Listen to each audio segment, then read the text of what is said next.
Hello everyone. बेटा, आज हम बात करेंगे चैप्टर नंबर 3 के बारे में। इससे पहले मैंने आपको शॉर्ट क्वेश्चन की वीडियो चैप्टर नंबर 1 और चैप्टर नंबर 2 दोनों की आपको बना करके दी हुई है, जिसमें आप लोग क्वेश्चन जो है वो देख सकते हैं। यदि आपने अभी तक वो वीडियो नहीं देखा है तो बेटा डिस्क्रिप्शन में उसका लिंक दिया हुआ है, वहां से छोटे क्वेश्चन की प्रिपरेशन आप लोग कर सकते हैं। आज हम बात करेंगे चैप्टर नंबर 3 जिसका नाम है बिजनेस एनवायरनमेंट। बेटा बिजनेस एनवायरनमेंट का चैप्टर जो है, हालांकि वो तो 3 नंबर का ही है, छोटे क्वेश्चन उसमें से पक्का आएंगे ही आएंगे, कोई बड़ा क्वेश्चन नहीं आएगा। लेकिन फिर भी मैं आपसे यही कहूंगा, कभी कभी ऐसा होता है कि बोर्ड ने जो मार्किंग दी हुई होती है उस मार्किंग के अकॉर्डिंग वो पेपर नहीं बनाता है, कभी कभी ऐसा होता है। ठीक है, तो आप लोग ये बिल्कुल भी ऐसा ना सोचे कि 3 नंबर के क्वेश्चन आएंगे तो छोटे छोटे क्वेश्चन ही आएंगे। हो सकता है मे भी एक बड़ा क्वेश्चन भी आ जाए, पूरा पूरा जो हो सकता है 5 नंबर का चैप्टर बन भी जाए। ठीक है, तो फुल प्रिपरेशन करना है, नोट्स को पूरा डेप्थ में पढ़ना है, सारे पॉइंट्स के नेम तुम्हें याद होने चाहिए और साथ ही साथ जो केस स्टडीज है वो भी तुम्हें पता होना चाहिए। आज कुछ फिल इन द ब्लैंक्स के अंदर मैंने केस स्टडीज को भी लिया हुआ है, तो बेटा केस स्टडीज भी आप लोगों के फिल इन द ब्लैंक्स में आ सकती है। देखते हैं आपको कितना आंसर आता है। ठीक है, फटाफट से हम लोग देख लेते हैं एक एक क्वेश्चन को कि किस तरीके से आपको ये क्वेश्चन सोल्व करना है। बेटा एक बात आप वीडियो देखते टाइम जरूर ध्यान रखना कि जब भी मैं क्वेश्चन को थोड़ा सा एक्सप्लेन करता हूं तो उसको सुनने के साथ साथ आप अपना आंसर जो है माइंड में रखें। ठीक है, अब आंसर माइंड में रखेंगे तो उससे ये होगा कि जब मैं आपको आंसर बताऊंगा तो टैली हो जाएगा कि आपने जो माइंड में सोच रखा है और मैंने जो आपको आंसर बताया है दोनों यदि सेम है तो बेटा आप जीनियस हो। ठीक है, आपको ऑलरेडी वो आंसर आता है, मतलब ये है कि आप इंटेलिजेंट हो। ठीक है, और यदि कहीं ना कहीं थोड़ी गड़बड़ लगती है तो मैं थोड़ा बहुत एक्सप्लेनेशन देता हूं, तो आप उस एक्सप्लेनेशन को जरूर सुने। यदि आपको फिर भी ऐसा लगता है कि सर थोड़ा सा हमें और डिस्क्रिप्टिव एक्सप्लेनेशन चाहिए तो मुझे कमेंट कर दिया करो। ठीक है, मैं अलग से कोई वीडियो बना करके फटाफट से तुम्हें सेंड कर दूंगा। ओके, चलिए अब कोई देरी नहीं करते, फटाफट से क्वेश्चन नंबर 1 पढ़ते हैं। देखते हैं क्वेश्चन नंबर 1 का आंसर तुम्हें आता है या नहीं आता। क्वेश्चन नंबर 1 स्टार्टिंग में फिल इन द ब्लैंक्स दे दिया, तो fill in the blanks environment refers to all those forces. आपको बताना है ऐसा कौन सा एनवायरमेंट है जिसमें, जिसका मतलब है refers to all those forces, जिसमें सारी की सारी शक्तियां, बल, फोर्सेस, ठीक है, that have economic impact on the business activity. कौन सा इंपैक्ट, थोड़ा ध्यान से सुनना। फोर्सेस तो है that have economic impact on the business activity, जो कि आपकी बिजनेस एक्टिविटी के ऊपर, आपकी जितनी भी बिजनेस की एक्टिविटी होती है, बिजनेस की जो क्रियाएं होती हैं उसके ऊपर यदि बात कर रहा है वो, तो बिजनेस एक्टिविटी में इकोनॉमिक इंपैक्ट डालता है। तो वो कौन सा एनवायरमेंट है?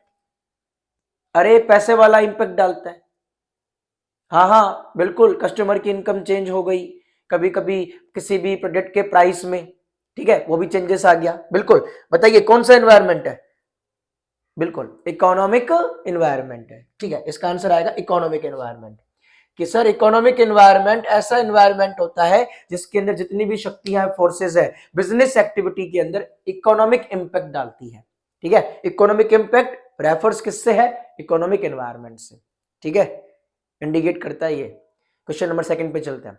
Question number 2, LED monitors, LED monitors सुना होगा आप लोगों ने ये।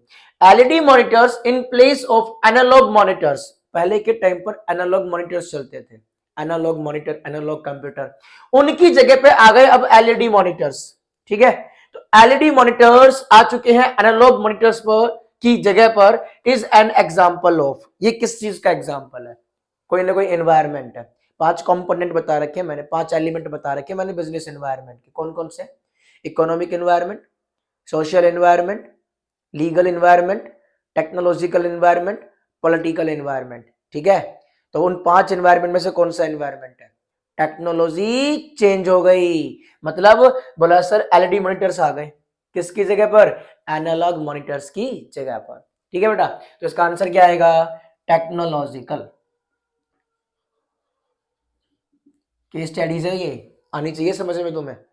देखते हैं और भी केस स्टडीज कुछ दी हुई है, तुम्हें कितना आता है। ठीक है, फटाक से अपना आंसर अपने माइंड में सोच करके रखना। क्वेश्चन नंबर 3 पर चलते हैं। Question number 3, tobacco package must carry the, statutory warning. अब सुनो, टबैको पैकेज, रजनीगंधा, सुपारी, दिलबाग, और भी ऐसी बहुत सारी वो आती है पुड़िया, ठीक है। तो वो टबैको पैकेज जो है must carry the statutory warning. अब टबैको पैकेज के ऊपर क्या स्टैच्यूरी वार्निंग दी हुई होती है, क्या दी हुई होती है, सबको पता है ये तो। क्या दी होती है? Tobacco is injurious to health. ये गुटखा जो है ना, तंबाकू, सुपारी, ये क्या है, आपके हेल्थ के लिए खतरनाक, इंजीरियस है, ये ध्यान रखना, ठीक है। इज एन एग्जाम्पल ऑफ, ये किसका एग्जाम्पल है, किसका एग्जाम्पल है ये, आपको पता होना चाहिए, नोट्स में लिखवा रखा है मैंने ये बहुत जरूरी है लिखना कि अल्कोहल यदि यूज करते हो तो शराब का सेवन हानिकारक है, सिगरेट के पैकेट्स, गुटखा के पैकेट्स, कि इससे हमारे स्वास्थ्य को हानि पहुंच सकती है, बहुत जरूरी है, कंपलसरी है। तो कौन सा एनवायरमेंट है ये, क्या है इसका आंसर? बिल्कुल लीगल एनवायरमेंट है, ठीक है, लीगल एनवायरमेंट, ध्यान रखना, ये लीगली आपको लिखना पड़ेगा यदि आप इस चीज का प्रोटेक्शन करते हैं तो, ठीक है। आगे चल रहे हैं हम लोग क्वेश्चन नंबर 4 की तरफ। बिजनेस एनवायरमेंट इंक्लूड्स, बिजनेस के एनवायरमेंट में शामिल होता है बोथ, दोनों। अच्छा ठीक है, आगे देखते हैं। Fill in the blanks and fill in the blanks forces, दोनों फोर्सेस, दोनों शक्तियां जो होती है वो शामिल होती है बिजनेस के एनवायरमेंट के अंदर। ऐसी कौन कौन सी शक्तियां जी? बिल्कुल सिंपल सा ये तो, specific forces and general forces, specific and general, ठीक है, ये पता होना चाहिए था आप लोगों को, स्पेसिफिक एंड जनरल। हाँ, यदि मैं ये बोलता कि यहाँ पे फोर्सेस ही नहीं बोलता, यदि मैं फोर्सेस नहीं बोलता इसमें, मैंने सिर्फ बोला बिजनेस एनवायरनमेंट इंक्लूड्स बोथ और फोर्सेस नहीं बोला है, तो आपका आंसर इसमें क्या हो सकता था? क्या बोला सर? अपॉर्चुनिटी एंड थ्रेट्स, ठीक है ना, अवसर और खतरे, अपॉर्चुनिटी एंड थ्रेट्स, ये भी हो सकता था बेटा, ठीक है, ये ध्यान रखना आप लोग। आगे चल रहे हैं हम लोग नेक्स्ट क्वेश्चन पर। नेक्स्ट क्वेश्चन कौन सा है? बोला sir 5th question, online booking of rail and air tickets. यदि आप ऑनलाइन बुकिंग करते हैं किसी भी ट्रेन की, रेल की या फिर एयर टिकट्स जो है, इंस्टीड के बजाय of going to reservation office, यदि आप रिजर्वेशन ऑफिस जाने की बजाय, यदि आप रिजर्वेशन ऑफिस जाने की बजाय ऑनलाइन टिकट बुक कर लेते हैं, ठीक है। आगे देखिए, is an example of environment, ये कौन सा एनवायरमेंट का एग्जाम्पल है?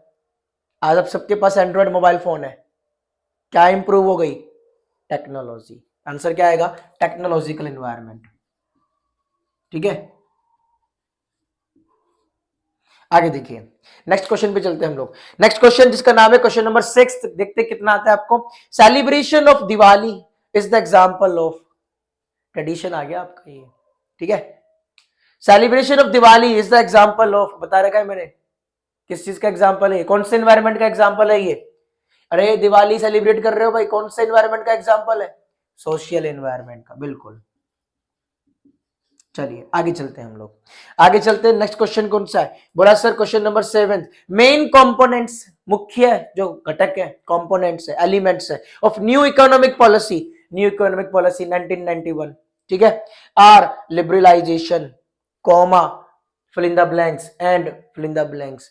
सिंपल है इसका आंसर तो। बोला सर क्या main component of new economic policy are liberalization, privatization and globalization, ठीक है, ये ध्यान रखना आप लोग, ये तो बिल्कुल सिंपल था।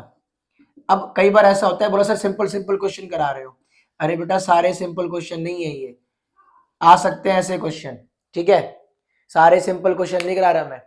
और कई बार ऐसा होता है कि ये क्वेश्चन देखते हैं तो एग्जाम टाइम में हमारा माइंड जो है कहीं और चला जाता है, ये क्वेश्चन भी गलत हो जाते हैं, सिंपल सिंपल से दिखने वाले भी, ठीक है। प्रैक्टिस करते रहो। अब तो बस ये छोड़ लो कि आपने जो छोड़ दिया ना सिलेबस, आपने जो नहीं पढ़ा ना वही आएगा, कुछ भी मत छोड़ना, जो तुम्हें आता है वो भी पढ़ो, जो नहीं आता है पहले वो पढ़ो, ठीक है, तो इस चीज को याद रखना।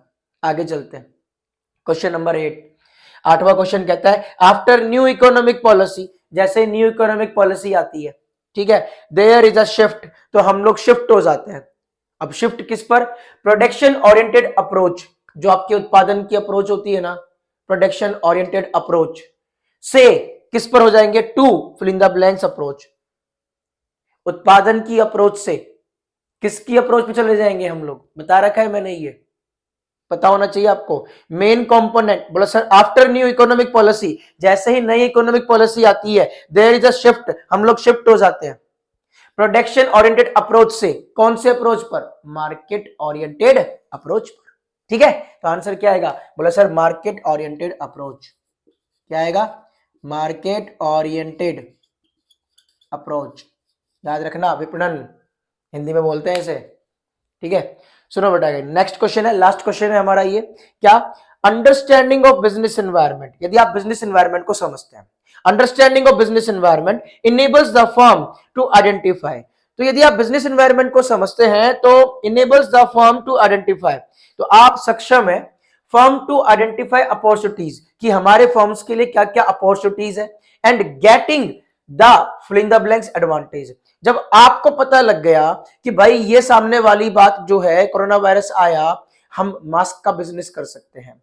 ठीक है, तो जैसे ही आपको पता लगा फटाफट से क्या, आइडेंटिफाई अपॉर्चुनिटीज, आपने अपॉर्चुनिटीज को आइडेंटिफाई कर लिया, फटाफट से आइडेंटिफाई कर लिया, एंड गेटिंग, तो क्या करोगे, जल्द से जल्द उस अपॉर्चुनिटी को ग्रैब करोगे, पकड़ोगे। ठीक है, तो ये आपका एक इंपॉर्टेंस भी है।